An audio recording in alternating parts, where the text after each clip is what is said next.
The night the blue lights faded from the clubhouse parking lot, I set a stamped deed on the podium and said, "Calm and clear. I own this building." The air went thin. You could hear the AC cough, and 5 minutes later a vote started that would decide whether a neighborhood kept its soul or kept pretending it still had one. My name's Mason Reed. I'm a property appraiser who reads deeds for fun and receipts for breakfast, single dad.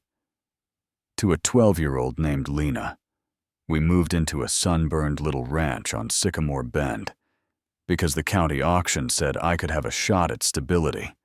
Not fancy, not perfect, just a front door that locks and a room where my kid can shut the world out when middle school gets loud. Oak Hollow. Reserve sits across the street like a postcard. White fences and pastel shutters. And yeah, my place looks like part of it. But legal lines aren't vibes.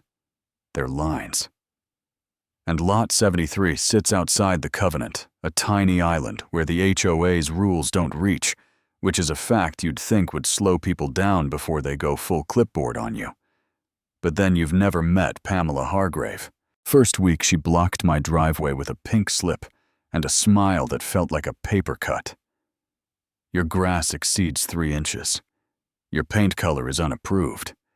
Your truck is angled in violation of Section 12. Fine, $425. She didn't bother with my first name because altitude is the point. I told her steady as I could. I'm not in your HOA, my lot's outside the covenant. I've got the survey and the deed. If you want to see them, she said, every home on Sycamore is part of Oak Hollow. You don't get to opt out, I said. I'm not opting out. I was never in. She pulled out her phone and said, I'm calling the police. I pulled out mine and hit record because if you grew up like I did, you learn early that truth needs witnesses. Officer Torres arrived with that careful posture cops wear when neighbors are rehearsing outrage. He pinched and zoomed the plat on my screen, traced the boundary with his finger like a river.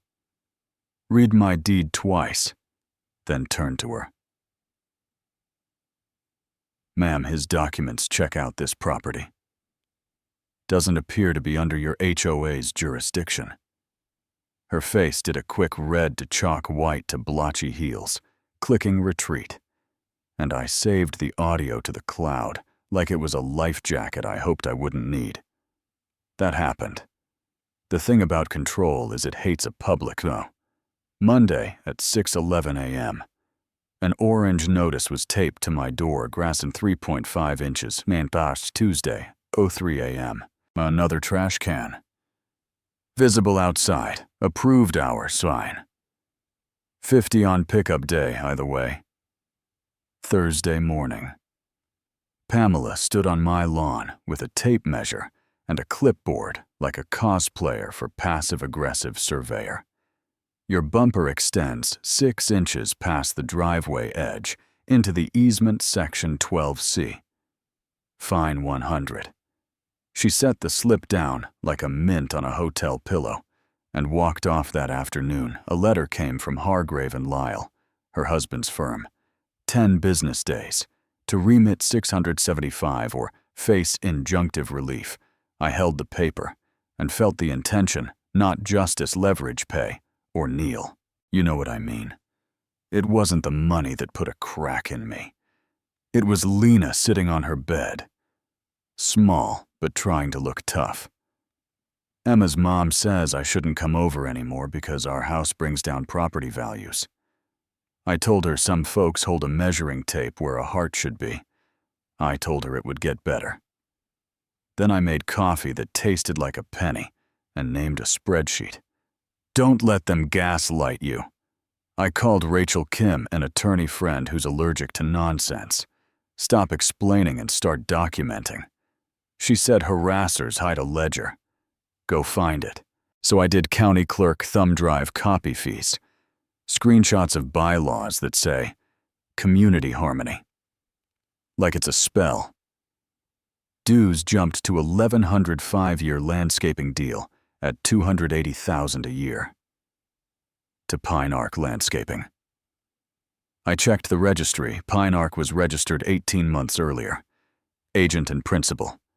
Dean Hargrave, same address as the law firm. Same last name as the president holding the clipboard. I dug into the disclosures, lined them against expenses. And a wobble showed up, $19,000 missing across 3 years. Not enough to trigger sirens, enough to buy silence. If you weren't looking, meeting minutes. Read like someone shouted legal words into a box fan.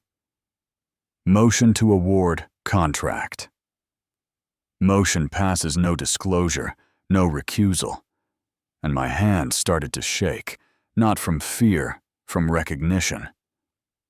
I've appraised enough strip malls to know when a number is a costume. Then a text from a number I didn't know. Read. This is Ruth Ellison. At 1:17, can we meet for coffee tomorrow? I have something you should see. Starbucks, smell of cinnamon, and nerves. Ruth is the kind of 71 you hope to be. Clear eyes, quiet spine. She slid a manila folder across the table. Inside were screenshots from the neighborhood Facebook group and a printed email thread. The post was from a month before I moved in. Pamela wrote new homeowner at lot 73. Once we get them integrated, that's another 100 to offset costs. Like I was a line item with a heartbeat, the email thread made me blink. Slow subject. Q4 shortfall. Dean to Pamela. If 73 doesn't start paying by November, we'll be short on Pine Arc's invoice, her reply. Most people don't want trouble if he refuses. We make it uncomfortable. We've done it before. Ruth said. When she asked about Pine Arc, she got told she was violating community harmony, then started getting violations for the first time in 26 years. They want you to quit, she said. I walked to the truck, called Rachel. She didn't waste applause. You don't need a monologue. You need leverage. Check the HOA's taxes. We pulled the parcel record for the Park Pool Clubhouse. 3 years. Delinquent redemption period. Lapsed, headed for tax foreclosure. In 4 weeks, buy the tax deed, and you don't just get a seat at the table, you own the table. I sat with that in the cab. While traffic ignored my existence, it felt ruthless. It also felt like the only language they respected. Control. I registered that night. Liquidated savings opened a small line of credit on my truck. Told exactly 2 beings, Rachel and the truck. What I planned the next weeks were petty malice in a loop. Anonymous texts. You picked the wrong neighborhood. A bag of lawn clippings dumped across my curb, at dawn toilet paper strung through my shrubs, like we were filming a sitcom that smelled like wet paper and humiliation. I documented everything and fed a folder called Evidence. Pamela came once without a clipboard. You don't understand what you're doing. You'll destroy this community, she said. I said, you did that when your husband's company billed us more than double the old vendor. She said, you have no proof, I said. I have proof in 3 places, and I hit upload before you rang the bell. She left, and my hands stopped shaking finally. Auction day was fluorescent and windowless. 8 bidders folding chairs. A clerk with a voice like a chalk line when Oak Hollow's parcel came up. Dean sat front row, jaw tight. He bid to 40, without blinking. I went 40, too. The clerk asked for 45. Dean didn't raise his paddle. The gavel fell like a door closing. I paid. They handed me the receipt, and something inside me went quiet. Not smug, just settled. That evening, my phone erupted with unknown numbers. You have no idea what you've done. We'll make this right our way. I screenshotted until my storage. Begged, bought more, kept going. Then an email from Pamela. Due to ongoing legal disputes, your presence at the monthly meeting would be disruptive. We request you do not attend. Rachel. Texted back in 5 seconds. Open meetings are open. And Mason, you own the building, show up early and sit where she can see you. I parked under a pine that spits sap, like it holds a grudge. Walked in with a folder thick enough to stop a door. Pamela stood at the entrance with 2 guys built like free weights. I read your email, I said. This is an open meeting, and per the deed, recorded last week. I own this clubhouse, if you want to contest that. The clerk opens at 9. I stepped past them, chairs filled with neighbors who came for gossip and stayed for math. Pamela banged a gavel, launched into false accusations and defamation. I stood, point of order. Your rules allow. Member comments on agenda items. You brought up legal matters. I'd like to speak, someone said. Let him talk, Pam. The nickname landed like a pebble in a still lake. She stared at Dean. He stared at his hands 5 minutes. She said, I laid out my life like tools on a bench. Exhibit A, the covenant listing, lots 1 through 72. Not mine.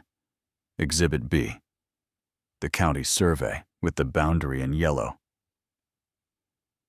Outside Exhibit C. Pine Arcs filing, agent and principal Dean, same address as the firm, Exhibit D. 3 years of financials. Dues up contract at $280K. $19,000 unaccounted for. Exhibit E, the email where she typed, if he refuses, we make it uncomfortable. We've done it before, Exhibit F. The tax deed stamped last week after a public auction, where Mr. Hargrave stopped at 40 and I didn't. I'm not here because I enjoy drama. I said, I'm here because someone used rules as a weapon and math as a mask.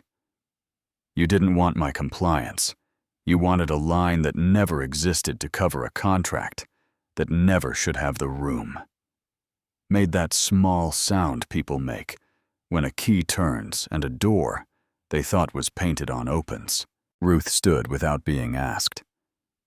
When I questioned Pinearch, I was told I violated community harmony. Then I started getting violations. After 26 years, clean. A neighbor asked Pamela, did you disclose your husband owns Pinearch? Did you recuse yourself from the vote?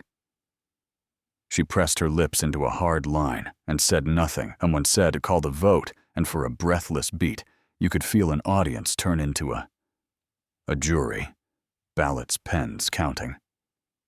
The secretary read the tally by a wide margin.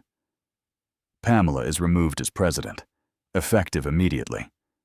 Dean is removed from the board.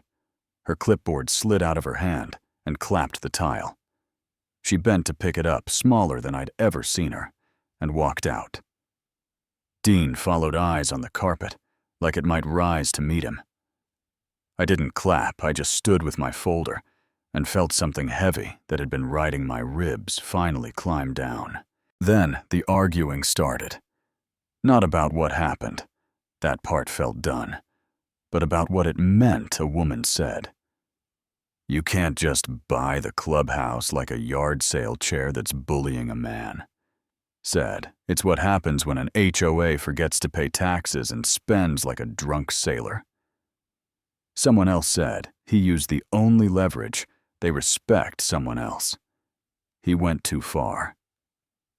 And I get both sides.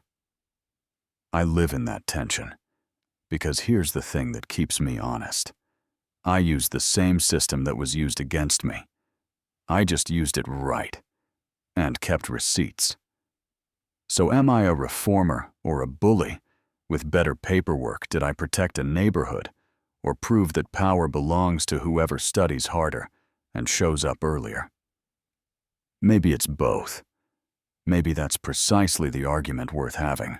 So tell me if you were in that room. Would you have voted them out or told me I crossed a line? Drop your take below. Tell me where the line sits between order and control, between accountability and revenge. And if you've tangled with an HOA or any small system that forgot who it serves, share what they got right, what they got wrong, and what finally made you say enough.